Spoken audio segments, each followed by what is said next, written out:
ถ้ามีผู้ตื่นหูมาถามทานว่าไม่ตัวนี้มีอยู่จริงอยู่บ่แต่พร้อมทั้งบอกว่าถ้าทานตอบว่ามีอยู่จริงเราจะตีทานแต่ถ้า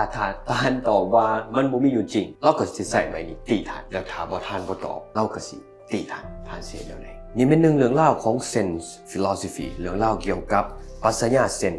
ที่พยายามสื่อบางอย่างให้เฮาฟังแล้วข้าพเจ้าเชื่อว่ามันสมควรกับคู่ควรกับคนรุ่นใหม่คนในยุคปัจจุบันในยุคที่ว่าพวกเฮาเชื่อว่าสามารถหาคำตอบทุกสิ่งทุกอย่างได้ในยุคสมัยที่พวกเฮาพยายามก่อนสิเฮ็ดหยังก็ตามมักถามคนที่เฮาฮักหรือว่าคนที่ฮักเฮามักถามหมู่เพื่อนบางคนถามฮอดทั้งสังคมในยุคสมัยที่บ่ว่าสิเฮ็ดหยังก็ตามเฮาอยากโชว์ในโซเชียลมีเดียอยากโชว์ใน TikTok ในโชว์ใน Instagram ว่าเฮาควรเฮ็ดแนวใดแล้วเฮาควรเฮ็ดจังใดนี่เป็นสิ่งหนึ่งที่เรื่องเล่านี้สามารถมีคำตอบได้วัยหนุ่มผู้นั้นมีหนุ่มหน่อยผู้หนึ่งไปหาพระอาจารย์องค์ใหญ่และพระอาจารย์องค์นั้นได้ถามคำถามเดียวกันที่พวกเราทุกคนถูกถามปัจจุบันแล้วผู้หนุ่มน้อยตัวนั้นบ่ฮู้ที่จะเห็นแนวใดทุกทางที่เราไปแล้วเวลาเราตอบว่าใหม่ตัวนี้เป็นใหม่จริงเราก็ถูกตีถ้าเราตอบว่าบ่แม่นความจริงหรือว่าบ่มีจริงเราก็ถูกฟาดแล้วถ้าเราบ่ตอบหยังเลยเราก็ถูกตีจนสุดท้ายวัยหนุ่มผู้นั้นคิดแล้วมือที่หาแล้วได้ไปอีกเทื่อหนึ่งแล้วผู้ตื่นหูผู้นั้นก็ได้ถามว่าไม่นี่มีอยู่จริงอยู่บอกแทนที่จะตอบแทนที่จะอยู่ซื่อๆแทนที่จะเฮ็ดบางสิ่งบางอย่างที่เราเคยเฮ็ดผู้หนุ่มน้อยผู้นั้นได้จับใหม่มาโดยความอ่อนน้อมถ่อมโตแล้วก็ฮัก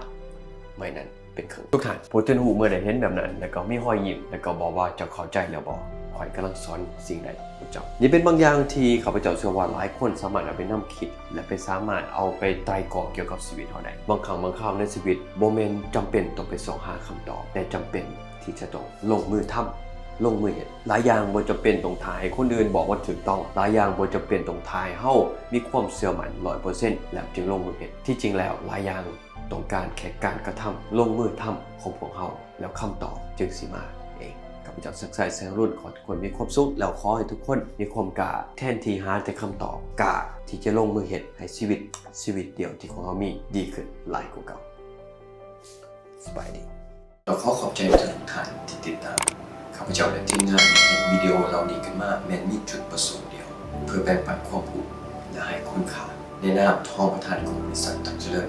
ข้าพเจ้าก็หวังว่ามื้อนึงท่านอาจจะอยากเข้าร่วมที่สิหาคู่ในนามอ้ายน้องสำหรับท่านใดที่เป็นเจ้าของธุรกิจเขาหวังว่ามื้อนึงเขาจะมีโอกาสเป็นคู่ค้าเป็นพาร์ทเนอร์หรือว่าเป็นคู่ร่วมทางด้านธุรกิจ